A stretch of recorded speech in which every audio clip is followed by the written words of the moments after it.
गई इंदिये सुकाये, जोगे वेदे कसाय नाणेय, संजम दंसन लेसा, भविया सम्मत सन्नि आहारे, गुणजीवा पज्यती, पाणा सन्नाय मग्गणा ओय, उव ओगो वियकमसो, विसंतु परुवणा भणिया, झाणाविय पज्जाविय, जाय कुलकोडी संजुआ सव्वे, गहनादियेण भणिया, कमेण 24 ठाणाणी. अंतिम शासन नायक 1008 भगवान महावीर स्वामी की जय. द्वादशांग श्रुतदेवी की जय. स्वाध्याय कक्ष संपेपर्यंत आपणा सर्वांना चतुर्विध आहाराचा त्याग असणार आहे. 24 ठाण चर्चा आपण बघतो आहे आणि या चर्चा अंतर्गत जीव समास प्रकरण प्रश्नोत्तरी आमची सुरू आहे.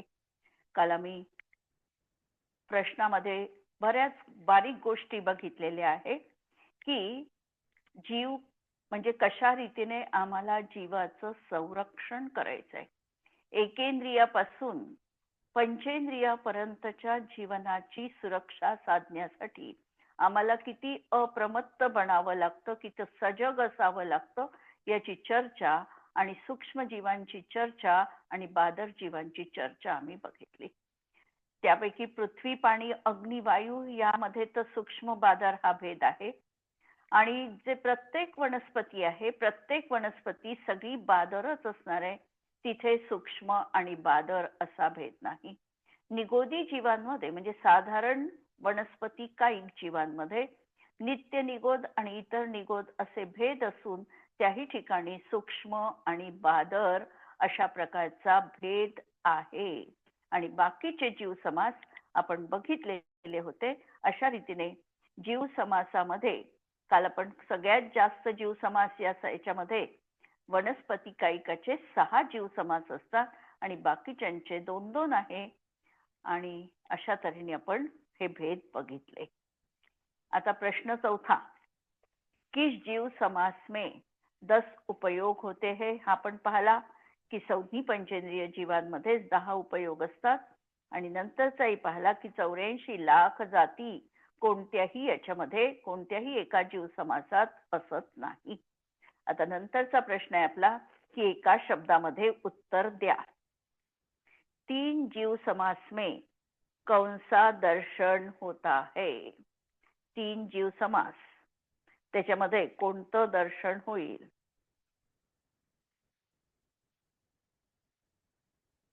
कोणते 3 जीव समास लावायचे. चतुरेंद्रिय, असंज्ञी पंचेंद्रिय आणि संज्ञी पंचेंद्रिय या 3 जीव समासामध्ये कोणतं दर्शन राहील तर एक चक्षुदर्शन राहील. चक्षुदर्शन राहील. कंटिन्युअस जीव समास बघायचे आहे. जर आम्ही पहिले जीव समास पाहिले तर आम्हाला दर्शन अचक्षुदर्शन लावावं लागतं. ते 14 जीव समासात एक अचक्षुदर्शन लागतं. नंतर द्विनिंद्रियामध्ये देखील अचक्षुदर्शन म्हणजे 14, 15 आणि 16 जीव समासामध्ये आम्हाला एक अचक्षुदर्शनच लावता येतं. म्हणून 3च जीव समास ज्या अर्थी पाहायचे आहे आम्हाला त्या अर्थी आम्हाला नंतरचे भेद पाहावे लागतील. म्हणून चक्षु इंद्रिय, असंज्ञी आणि संज्ञी अशा या 3 जीव समासामध्ये एक अचक्षु दर्शन असणार आहे. पहिलेचे 16 आपल्याला काढावे लागतील कारण 16 याच्यामध्ये आम्हाला फक्त अचक्षु दर्शन लावावं लागतं आणि इथे 3च जीव समास पाहायचे आहे आणि म्हणून आम्हाला चक्षु दर्शन घ्यावं लागतं. कितने जीव समास में 4 उपयोग होते हैं. 4 उपयोग, 2 ज्ञानाचे आणि 2 दर्शनाचे. हा, असे किती जीवांना किती जीव समासात 4 उपयोग होतील.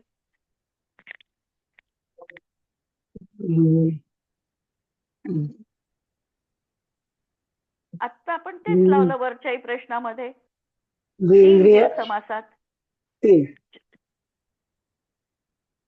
इंद्रियापासून लावावं लागेल. दर्शन लावावं लागणार आहे आपल्याला. चक्षुदर्शन लावावं.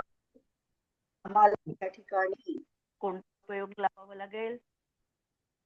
दर्शन उपयोग, चक्षुदर्शन आणि अचक्षुदर्शन 2 उपयोग आणि 2 मती ज्ञान आणि श्रुतज्ञान असे 4 उपयोग आम्हाला 3 जीव समासात लावावे लागतील.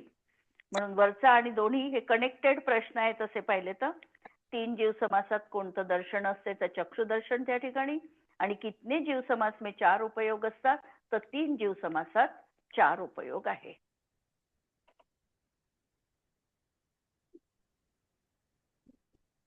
दोनच जीव समासात 4 उपयोग लावावे लागतात, चतुरेंद्रिय आणि असंज्ञीमध्ये.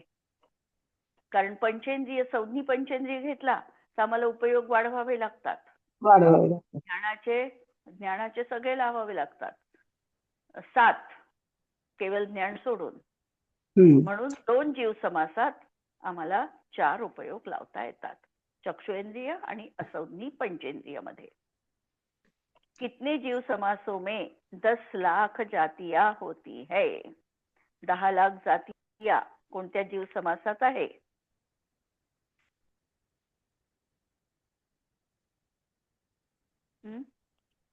हे तर पाहावंच लागेल. प्रकरण 10 लाख जाती किती जीव समासात आहे.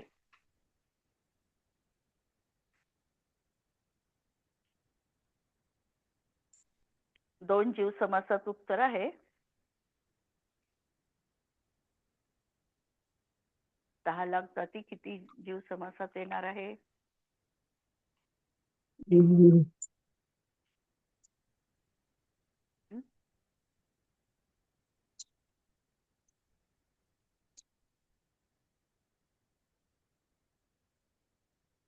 दहा लाख जाती वनस्पती काईक मध्ये आहे.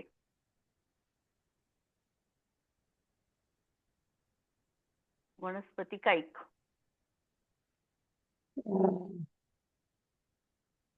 एकाच ह्याच्यात आहे. वनस्पती काईक मध्येच आहे 10 लाख जाती. कितने जीव समासों में गर्भज जीव होते हैं. गर्भज जीव किती याच्यात राहील? 2 जीव समासात.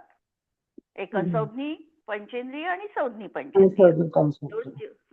2 जीव समासांमध्ये गर्भज जीव राहतील.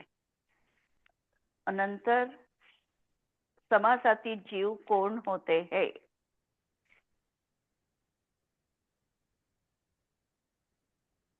सिद्ध भगवान. सिद्ध भगवान आहे समासातील. आता हा आणि यांनी ते गर्भज जीवाचं यांनी 24 उत्तर दिलं विजिताई. हो ना, पण जीव समास 19 आहे आपल्याजवळ. बाकीचे सगळे गर्भज नाहीच आहे. गर्भज मध्ये फक्त 2च आहे. हो ना, आपण मुख्य 19च मानतो. मग यांनी 24 कसं दिलं ते? नाही, ते चुकलेलं आहे उत्तर. 2च पाहिजे. आणि तिसऱ्याचंही उत्तर 1 पाहिजे. इथे पण तिसऱ्याचं उत्तर 1 पाहिजे. वनस्पती काईक मध्ये 10 लाख जाती आहे आणि इथे 2च पाहिजे. कारण असंज्ञी आणि संज्ञी यामध्येच गर्भज आहे.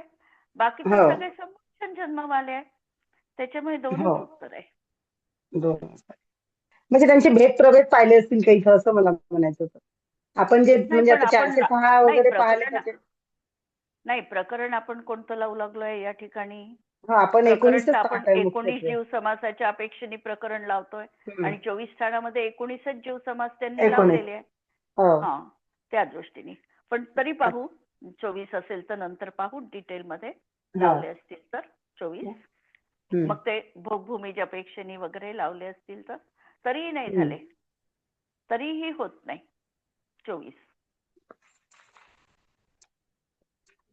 आणि नाव उत्तर नंतर पाहू हा प्रश्न अजून थोडा डिटेल. संज्ञी पंचेंद्रिय जीव समास अचक्षु दर्शन में भी होता है. संज्ञी पंचेंद्रिय जीव समास अचक्षु दर्शन में भी होता है. होऊ शकतं. कारण त्याही जीवांना अचक्षु दर्शन आहेच ना. स्पर्शनेंद्रियांनी होणारं, सगळ्या इंद्रियांनी होणारं अचक्षु दर्शन त्यांना पण आहे. म्हणून संज्ञी पंचेंद्रिय जीव समास अचक्षु दर्शन वाल्यांना पण असू शकतो. 19 जीव समासों में धर्म ध्यान पाया जाता है. तर पहा इथे 19 जीव समासाच्या अपेक्षेनेच कथन आहे. हो 19ही जीव समासात धर्मध्यान असतं का? नाही. नाही. नाही. मग किती जीव समासात धर्मध्यान राहू शकतं? संज्ञी संज्ञी पंचेंद्रियांमध्ये पंचेंद्रिय फक्त असेल. हा, संज्ञी पंचेंद्रिय जीवांनाच फक्त धर्मध्यान आहे. बाकीच्या जीवांना आर्त आणि नाही. रौद्र रौद्र. ध्यानच आहे. म्हणून 18 जीव समासामध्ये हे सगळं आर्त रौद्र ध्यान आहे आणि एक संज्ञी पंचेंद्रिय जीव समासातच फक्त धर्मध्यान असेल. दो जीव समासों में पंचेंद्रिय जीव होते हैं. हो. हा. बरोबर हो, आहे. संज्ञी संज्ञी आणि आणि संज्ञी असंज्ञी. आणि असंज्ञी. हा, त्याच्यात पंचेंद्रिय जीव आहे. केवली भगवान समासातीत होते हैं. हा. केवली भगवान नाही, समासातीत होते हैं. समासाती. हो ना, मग समास नाहीये ना हो, त्यांना. बरोबर आहे ना, समासातीतच असणार हाच आहे. आहे ना. हा, समासातीतच आहे. हा. उत्तर ना दिलं. हो. त्यांनी सिद्ध भगवान समासातीत घेतलं हा, आणि म्हणून ते संज्ञी पंचेंद्रियत्व आपण उच्चारानं त्यांना संज्ञी संज्ञी पंचेंद्रिय लावलंय ना. हा. नाही, तर इथे कसं पाहायचं? संज्ञी पंचेंद्रिय नाम कर्माचा उदय हा जीवाला 14व्या गुणस्थानाच्या शेवटच्या समयापर्यंत आहे. म्हणून केवली भगवान 13व्या गुणस्थानात आहे. संयोग केवली अवस्था असेल तर. म्हणून त्या ठिकाणी त्यांनी असं म्हटलं. भोग भूमि में भी कबूतर संबंधी जीव समास होते है. हे तर आहे, काल आपण लावलेलंच आहे. भोगभूमीमध्ये देखील कबूतर आहे, स्थलचर आहे. स्थलचर असल्यामुळे त्यांना देखील जीव समास त्या दृष्टीतून राहणार आहे. जे 12 जीव समास लावले ना आपण, त्याच्यामधले कर्मभूमीचे सोडून द्या. भोगभूमीच्या अपेक्षेने गर्भज, संज्ञी पंचेंद्रिय, पर्याप्तक आणि अपर्याप्तक 4 जीव समास लागतात. ठीक आहे. काल लावले आपण ते 4 जीव समास भोगभूमीच्या अपेक्षेने. रिक्त स्थानों की पूर्ति करो. त्रसके जीव समासों में किती योग? त्रसजीवांना मॅक्झिमम योग किती राहू शकतो? पूर्ण 15. पूर्ण 15 ही राहू शकतात. नंतर गती त्यांची चारही गती राहतील आणि संज्ञा चारही संज्ञा असते. चारही संज्ञा आहे. समासाती जीवों के ज्ञान दर्शन कोणतं ज्ञान आहे? एकच ज्ञान, केवल ज्ञान, केवल दर्शन, केवल ज्ञान, केवल दर्शन आणि क्षयिक सम्यक्त्व. संज्ञी पंचेंद्रिय जीव समास में संयम. संज्ञी पंचेंद्रियसाठी संयम राहील. संयम, सगळेच संयम राहतील. सगळेच साती संयम राहील. सगळे जाती संयम राहतील. नंतर काय त्यांची? त्रस काय? त्रस काय? वेद तिन्ही पण. तीनही. 14 जीव समासों में. 14 जीव समास म्हटले की कोण आठवायचं? स्थावर काही पहिले सगळे. त्रस. हा, स्थावरचे 14 भेद कोणते? स्थावरचे 14 भेद कोणते?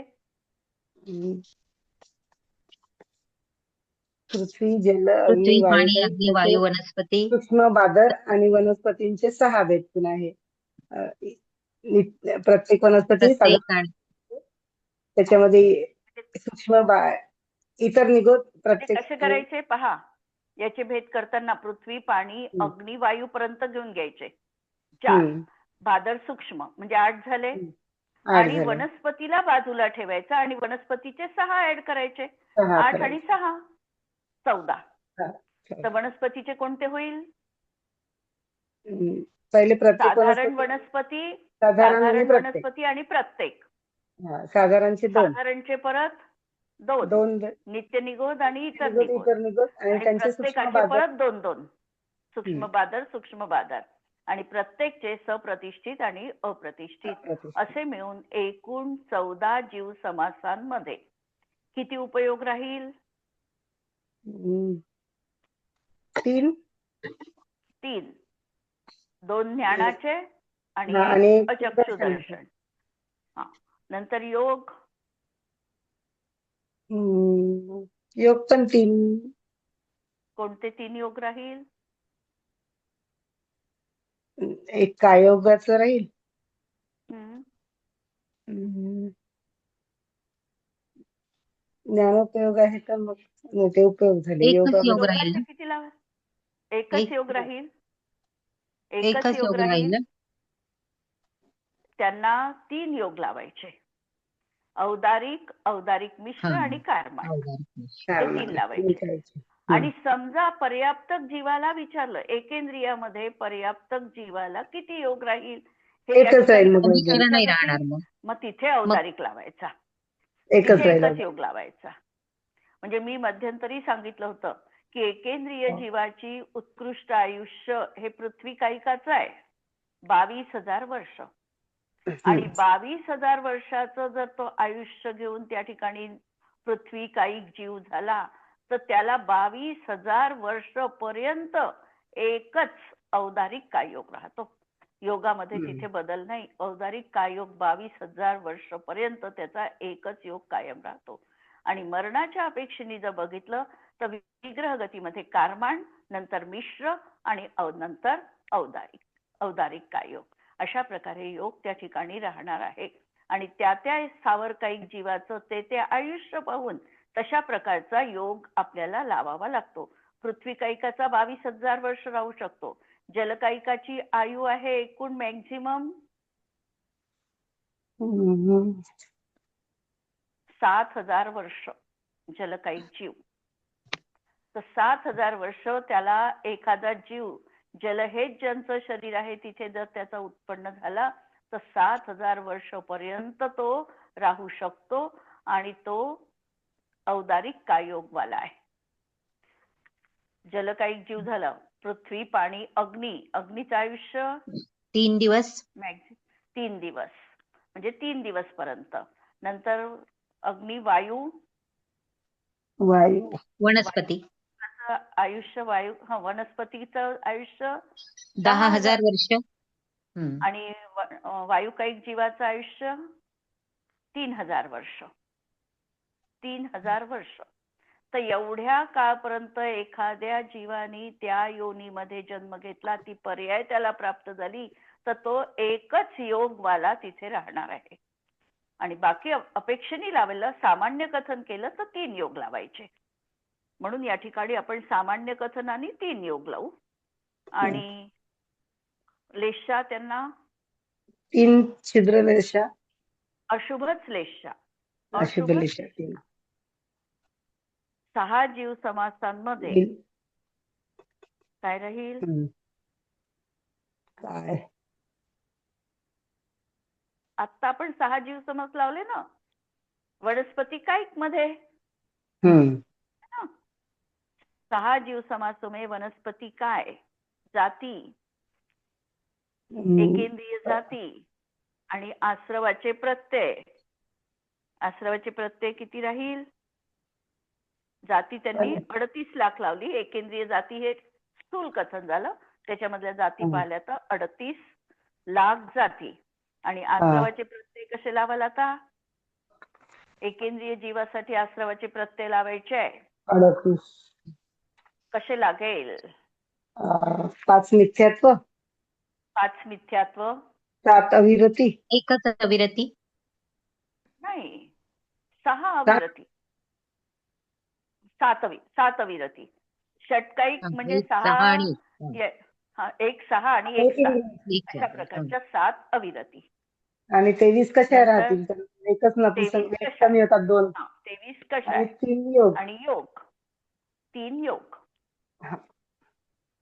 है ना. 3 योग. आपण हे म्हणजे उत्कृष्ट आयु पाहिली तर पृथ्वीची आपण 7,000 वर्ष आणि जलाची किती पाहिली? नाही, पृथ्वीची 22,000. हा, जलाची 7,000. हा, जलाची 7,000 वर्ष. बरोबर आहे. 22,000. आणि आश्रवाच्या प्रत्ययामध्ये योगाचे परत 3 भेद ऍड करायचे.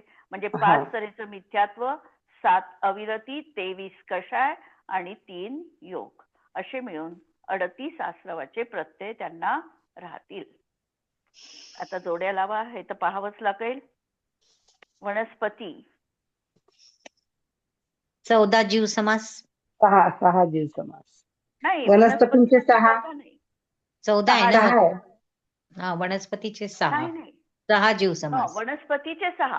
जर 6 आपल्याला एकेंद्रियाचे 14. एकेंद्रियाचे विचारले तर 14. एकेंद्रियाचे 14 आणि 14. वनस्पतीचे 6. तिर्यंच गतीचे तिर्यंच गती कशाशी मॅच होते? पूर्ण तिर्यंच्या गतीमध्ये एकेंद्रियापासून पंचेंद्रियापर्यंत सगळे येतात, म्हणजे 19 पूर्ण जीव समास लागतील. म्हणून 19 पूर्ण 19ही जीव समास तिर्यंच गतीमध्ये घटित होतात. एक तिर्यंच गतीच अशी आहे की ज्या ठिकाणी 19ही जीव समास घडतात. बाकीच्या 3 गतीमध्ये फक्त एकच जीव समास घडतो. संज्ञा पंचेंद्रिय बाकीच्या 3 गतीत एकच जीव समास घडतो. फक्त तिर्यंच गती अशी आहे की ज्याच्यामध्ये 19च्या 19 जीव समास घटित होतात. नंतर 2 जीव समास. पंचेंद्रिय, संज्ञी आणि असंज्ञी. संज्ञी आणि असंज्ञी मध्ये, म्हणजे परत हाही तिर्यंच्या याच्यामध्येच लागतो, संज्ञी आणि असंज्ञी पंचेंद्रिय. 1 जीव समास.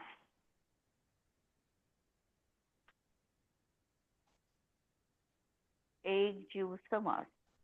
15 योग संज्ञी पंचेंद्रिय जीव समासामध्ये. संज्ञी पंचेंद्रिय जीवाला 15 योग त्या ठिकाणी असू शकतात. एक जीव समास 15 योग. 3 योग.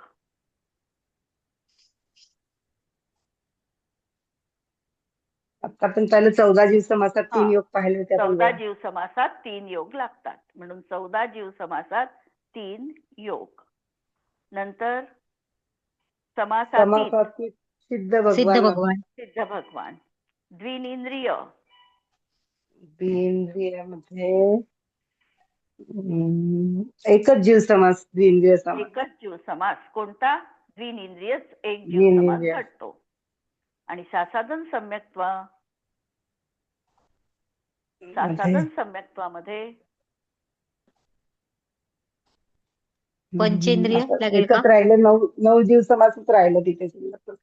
9 जीव समास राहिलं. उत्तर तर बरोबर आहे, तेच उत्तर आहे. पण कसे घडतात सासाधन मध्ये 9 जीव समास कोणते घडतात आणि कसे घडतात, काय सांगाल? एक तर संज्ञी पंचेंद्रिय आहे समजा. नंतर एकेंद्रियांमध्ये असतो ना, पण ते सगळ्या नाही आहे.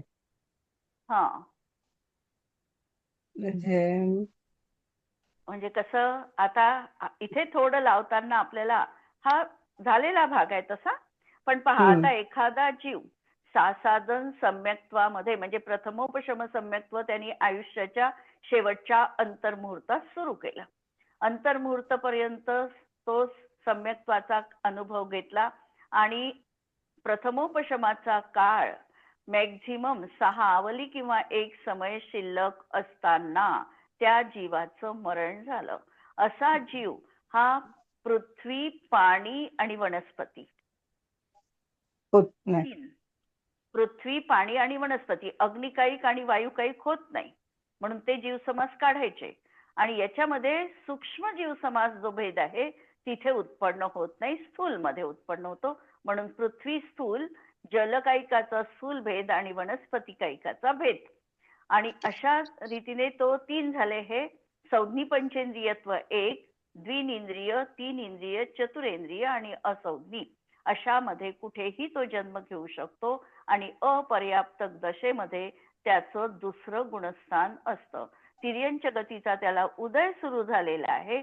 सम्यक्त्व सासाधन सम्यक्त्व आहे, म्हणून या सासाधन सम्यक्त्वामध्ये 9 जीव समास अशा रीतीने घटित होतात. क्लिअर?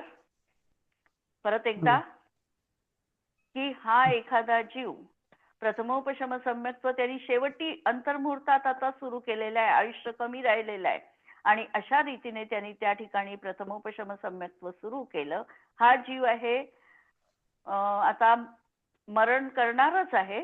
आता मरण करत असताना पहिल्यांदा तर तो संज्ञी पंचेंद्रिय आहे. संज्ञी पंचेंद्रिय अवस्थेमध्ये देखील सासाधन गुणस्थान पडताना होऊ शकतं, प्रथमोपशम सम्यक्त्वातून च्युत होताना. तो जीव एक. आणि जर या जीवानी पहिल्यांदा आयुबंध केलेला असेल आणि तो जर या कोणत्या भागामध्ये सासादंच्या मरेल? तिसऱ्या भागामध्ये जर त्याचं मरण झालं तर हा जीव तिर्यंच पर्याय धारण करतो. तिर्यंच पर्याय धारण करत असताना अग्नी आणि वायू या दोन कायिकामध्ये तो उत्पन्न होत नाही. पृथ्वी, पाणी आणि वनस्पतीमध्ये तो उत्पन्न होऊ शकतो आणि उत्पन्न होत असताना सूक्ष्म जीव बनत नाही. बादर कायिकाचाच त्याला उदय असतो, बादर याचा उदय असतो. म्हणून बादरचे त्याचे 3 हे लावायचे आणि इकडे द्विनिंद्रिय, 3 इंद्रिय, चतुरेंद्रिय, असंज्ञी पंचेंद्रिय. आणि संज्ञी पंचेंद्रिय हा पहिल्यांदा आहेच आणि त्या याच्यामध्ये सासादन होऊच शकतं. अशा रीतीने 9 जीव समास या ठिकाणी आपल्याला लावता येतात. क्लिअर? अशा रीतीने आपलं जीव समासाचं हे प्रकरण संपलेलं आहे. यावर कुणाला काही प्रश्न?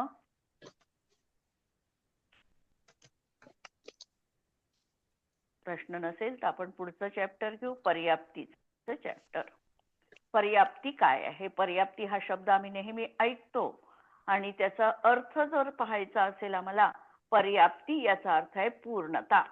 जीवाची ही शक्ती विशेष आहे की जीव हा जो काही अनादी कालापासून कर्मसंचय करत आहे, शरीराचं संचय म्हणजे शरीराला आकर्षित करणारं नो कर्म वर्गणा ग्रहण करण्याचं याचं कार्य जे सुरू आहे, हे कार्य सुरू असताना ज्या वेळेला हा जीव नवीन शरीर धारण करतो त्यावेळेला त्या वातावरणामधल्या ज्या काही आहार वर्गणा किंवा भाषा वर्गणा किंवा मनोवर्गणा त्याला योग्य असेल त्या, जर तो एकेंद्रिय होणार असेल तर फक्त आहार वर्गणा ग्रहण करेल. द्विनिंद्रियापासून तो असंज्ञी जीवांपर्यंत तो भाषा वर्गणा पण ग्रहण करेल आणि संज्ञी बनणार असेल तर तो मनोवर्गणा पण ग्रहण करेल. एका समयामध्ये हा ग्रहण करतो आणि क्रमाने त्या याची पुद्गल पिंडाची पिद्गल स्कंध त्यांनी जे ग्रहण केलेले आहे त्या शक्तीच्या रूपाने तो शरीराची पूर्ती करतो, पूर्णता करतो. यासाठी जीवाची शक्ती त्या ठिकाणी कार्य करते आणि या शक्तीचं नाव आहे पर्याप्ती शक्ती. ही शक्ती केवळ संसार अवस्थेतच कार्य करणारी आहे. जशी योग शक्ती संसार अवस्थेतच आहे त्याप्रमाणे ही पर्याप्ती शक्ती देखील संसार अवस्थेतच कार्य करते. कारण नंतर सिद्धांना या ठिकाणी त्याची गरजच भासत नाही. शरीर जोपर्यंत आहे तोपर्यंत ही शक्ती जीवाची म्हटल्या जाते आणि अशा रीतीने या पर्याप्तीला आपल्याला बघायचं आहे. व्याख्या पहा. आहार, भाषा तथा मनोवर्गणा या आमच्या पृथ्वी तलावावर एकूण 23 प्रकारच्या पुद्गल स्कंध वर्गणा अस्तित्वात आहे. त्यापैकी आम्हाला उपयोगी पडणाऱ्या किंवा जीवराशीसाठी उपयोगी असणाऱ्या या 5 वर्गणा आहे. कोणत्या? आहार वर्गणा, भाषा वर्गणा, मनोवर्गणा, तैजस वर्गणा आणि कारमान वर्गणा. या 5च वर्गणा आमच्याशी जीवाशी रिलेटेड आहे आणि बाकीच्या ज्या वर्गणा आहे त्या आत्ताही याही ठिकाणी अस्तित्वात आहे. सूक्ष्म स्कंद आहे किंवा स्थूल स्कंद देखील असतात पण ते चाक्षुष असणार नाही. आणि परस्पर हे जे काही स्कंद आहे हे काही चाक्षुषही असतील, काही अचाक्षुष देखील हे स्कंद असू शकतात. तर या 5 वर्गणांपैकी आम्हाला ज्या गरजेच्या आहे शरीरासाठी निर्मिती करण्यासाठी त्याला आम्ही म्हणतो नो कर्म वर्गणा. नो कर्म वर्गणा याचा अर्थ आहार वर्गणा, भाषा वर्गणा आणि मनोवर्गणा. यांच्या परमाणुंना शरीर, इंद्रिय आदि रूप परिणमना के जीव की शक्ती की पूर्णता को पर्याप्ती कहते हैं. पहिली व्याख्या त्यांनी दिली. दुसरी सांगताना जो पर्याप्ती नाम कर्म के उदय से, कारण हे सगळे नामकर्माचे भेद आहे. नामकर्म हे जणू काही आमच्या शरीराचं स्ट्रक्चर निर्माण करण्यासाठी इंजिनियरची भूमिका निभावत आहे. प्रत्येकाला त्याचं कार्य डेप्यूट करून दिलेली आहे आणि त्या कार्यानुसार ते कार्य तो त्या ठिकाणी संपन्न करतो. जसं आता पर्याप्ती आहे तर ते देखील पर्याप्ती नामकर्म. उच्छ्वास आहे, श्वासोश्वास ते देखील नामकर्म, नंतर स्वरनाम कर्म, हे सगळं आमचं अशा प्रकारे त्या त्या कर्माच्या अधीन असणाऱ्या गोष्टी आहे. हे नामकर्माच्या अधीन आहे आणि नामकर्म जे बांधलेलं आहे ते जीवानी बांधलेलं आहे, जीवाच्या परिणामांच्या निमित्ताने बांधलेलं आहे. बऱ्याचदा आम्ही या नामकर्माला बदलविण्याचा प्रयत्न करतो, पण नामकर्माचं परिणमन करणं आमच्या हातात नाही. आम्हाला वर्क कुठे करावं लागणार आहे? आमच्या परिणामांवर करावं लागणार आहे, ज्याच्यापासून हे सगळं काही तयार होणार आहे तिथे. पण तिकडे आमचं लक्ष जात नाही आणि आम्ही जे मीडिएटर आहे त्या मीडिएटरला दुरुस्त करण्याचा प्रयत्न करतो आहे. म्हणून या ठिकाणी लक्षात घ्यायचं की ही जी पर्याप्ती नाम कर्माच्या उदयाने, ही ते कर्म आहे नामकर्म, याचा उदय आहे, याचा आणि जीवाचा निमित्त नैमित्तिक संबंध आहे. परिणाम करणारा जीव आहे आणि जीव परिणामाच्या निमित्ताने हे जे कर्म आहे ते नाम कर्म रूपाने परिणत झालेलं आहे.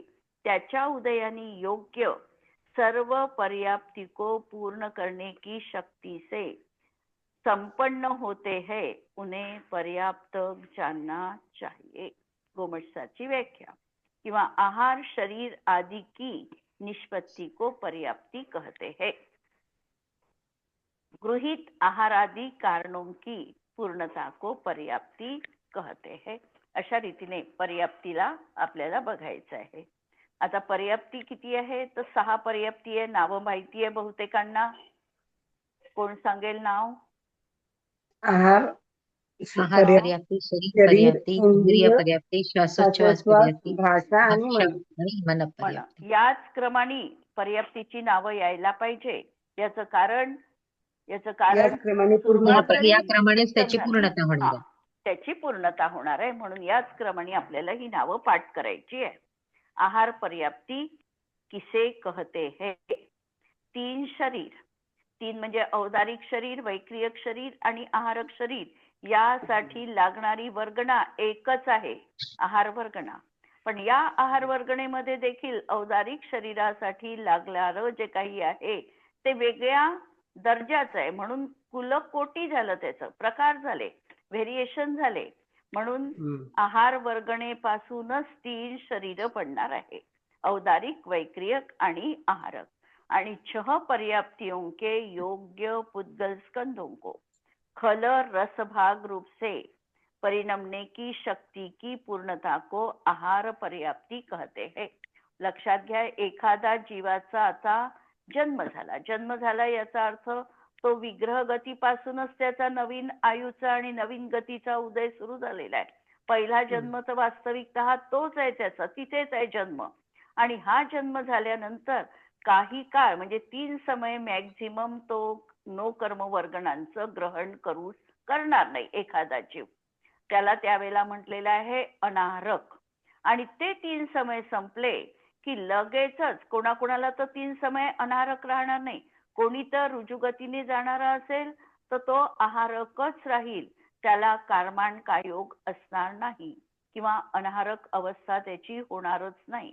असा जीव त्यांनी नवीन शरीर ज्या ठिकाणी तो आता जन्म घेणार आहे त्या तिथे पोहोचला आणि पोहोचल्यानंतर तिथल्या वातावरणातल्या ज्या काही त्याच्या शरीरासाठी आवश्यक आहे अशा कर्मांना, नो कर्म वर्गणांना संगृहीत केलं, ग्रहण केलं.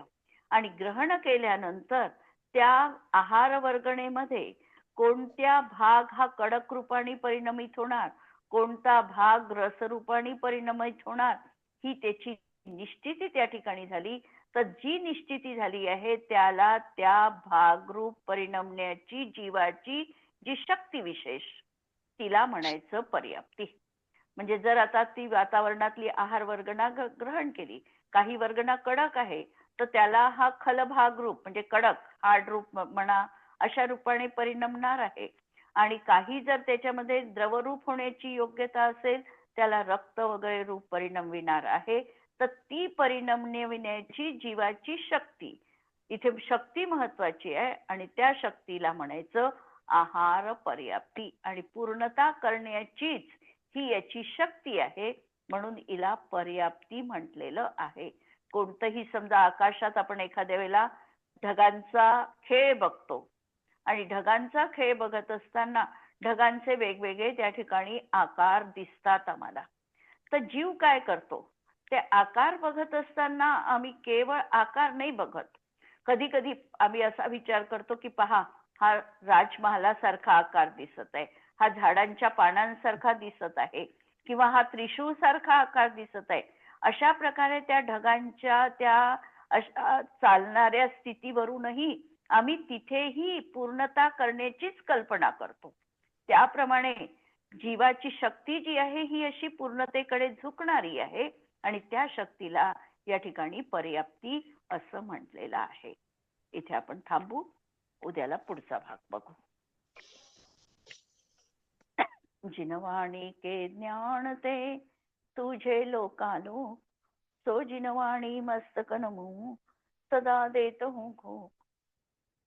नमो अरिहंताणम नमो सिद्धाणम नमो आयर्याणम नमो उज्जायाणम नमो सर्वांना जय जिनेंद्र.